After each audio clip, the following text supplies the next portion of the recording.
গোপালগঞ্জ জেলার নাম পাল্টিয়ে শুধু নাম না, বাংলার মানচিত্র থেকে মুছে 63 জেলায় বাংলাদেশ করা হোক। আমরা এর তীব্র নিন্দা এবং প্রতিবাদ জানাচ্ছি।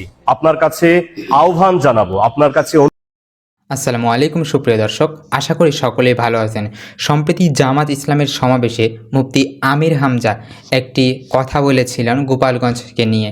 এই গোপালগঞ্জ জেলাকে নিয়ে তিনি এই মন্তব্য করায় এই মন্তব্য একটি চরম বিতর্কিত রূপ নেয় এবং তিনি কি বলছিলেন এবং সেই বিষয়ে সেখানকার আলেমগণ কি বলছেন চলুন দেখে আসা যাক। দেশের চলমান আলোচনায় সম্প্রতি গোপালগঞ্জ জেলাকে ঘিরে তৈরি হয়েছে এক বিতর্ক।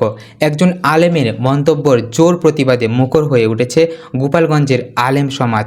তাদের কি মন্তব্য, কেনই বা তারা প্রতিবাদ করছে? সম্প্রতি বাংলাদেশের একজন আলেম মুফতি আমির হামজা গোপালগঞ্জ জেলাকে নিয়ে কিছু মন্তব্য করেন, যা স্থানীয় আলেম সমাজে ব্যাপক ক্ষোভের সৃষ্টি করেছে। এরই পরিপ্রেক্ষিতে গোপালগঞ্জের কাশিয়ানী উপজেলার উলামা ঐক্য পরিষদ এক ভিডিও বার্তার মাধ্যমে তাদের তীব্র প্রতিবাদ এবং নিন্দা জানিয়েছে। কাশিয়ানী উলামা ঐক্য পরিষদের প্রতিনিধিরা বলেন, সারা পৃথিবীব্যাপী যেমন মিশ্র রাজনীতি রয়েছে, তেমন বাংলাদেশেও এর ব্যতিক্রম নয়। বাংলাদেশের প্রত্যেকটা জেলায় মিশ্র রাজনীতি এবং রাজনৈতিক মত পার্থক্য এবং বিভিন্ন রাজনীতি আমরা পরিলক্ষিত আমাদের সামনে রয়েছে। ব্যতিক্রমী নয় আমাদের গোপালগঞ্জ জেলাও। আমাদের গোপালগঞ্জে রাজনৈতিকভাবে বিভিন্ন জন বিভিন্ন মতাদর্শন লালন করতে থাকে। তারা স্মরণ করিয়ে দেয় এই গোপালগঞ্জের মাটিতে শত শত মহান আলেমের দিন এবং দিনদার ব্যক্তিত্বের জন্মস্থান রয়েছে। এখানে চিরনিন্দায় সাইতে আসেন পৃথিবীর সেরা বিখ্যাত বাংলাদেশের অন্যতম বুজুর্গ এবং শ্রেষ্ঠ আলেমে দিন সদর সাহেব খ্যাত হজরতুল আল্লামা শামসুল হক ফরিয়দপুরি রহমতুল্লাহি আলাই। এছাড়াও কাশিয়ানী হুজুর রহমতুল্লাহি আলাই এবং সুটপাড় হুজুরের মতো যুগশ্রেষ্ঠ আলেমগণ এই গোপালগঞ্জের মাটিতেই শুয়ে আছেন। কাশিয়ানী আলেমা ঐক্য পরিষদ প্রতিনিধিরা আরও বলেন, অত্যন্ত দুঃখজনক এটি বিষয় যে আমরা গত 2 দিন আগে দেখতে পেয়েছি বাংলাদেশের একজন আলেম মুফতি আমির হামজা এছাড়াও কয়েকজন ব্যক্তি গোপালগঞ্জকে নিয়ে অশালীন কিছু বক্তব্য প্রদান করেছে। বিশেষ করে মুফতি আমির হামজা সাহেব, আপনার প্রতি আমাদের যথেষ্ট শ্রদ্ধা রয়েছে।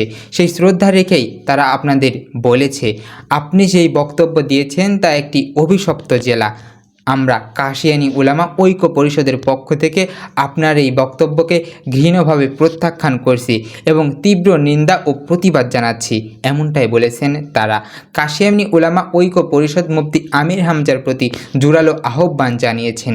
আপনার কাছে আহ্বান জানান, আপনার কাছে অনুরোধ জানান, আপনি যদি সুস্থ হয়ে থাকেন, তবে মস্তিষ্ক যদি কাজ করে থাকে, আপনি এই বক্তব্যকে প্রত্যাহার করবেন এবং অনাতিবিলম্বে আপনি গোপালগঞ্জকে নিয়ে অশালীন বক্তব্য দিয়েছেন, এই বক্তব্য আপনি 1-5 করবেন। বক্তব্যকে আপনি প্রত্যাহার করে গোপালগঞ্জবাসীর কাছে এবং গোটা দেশের কাছে আপনি ভুল স্বীকার করে ক্ষমা প্রার্থনা করবে বলেই আমরা কাশিয়ানী উপজেলার আল্লামা পরিষদ ঐক্য পরিষদ আপনার কাছে অনুরোধ জানাচ্ছি। গোপালগঞ্জের আলেম সমাজের এই প্রতিবাদ নিঃসন্দেহে একটি গুরুত্বপূর্ণ বার্তা বহন করে। এ বিষয়ে মুফতি আমির হামজার পরবর্তী পদক্ষেপ কি হয় সেটাই এখন দেখার বিষয়। আল্লাহ পাক রব্বুল আলামিন আমাদের সকলকে সহিহ বুঝ দান করুন, আমিন।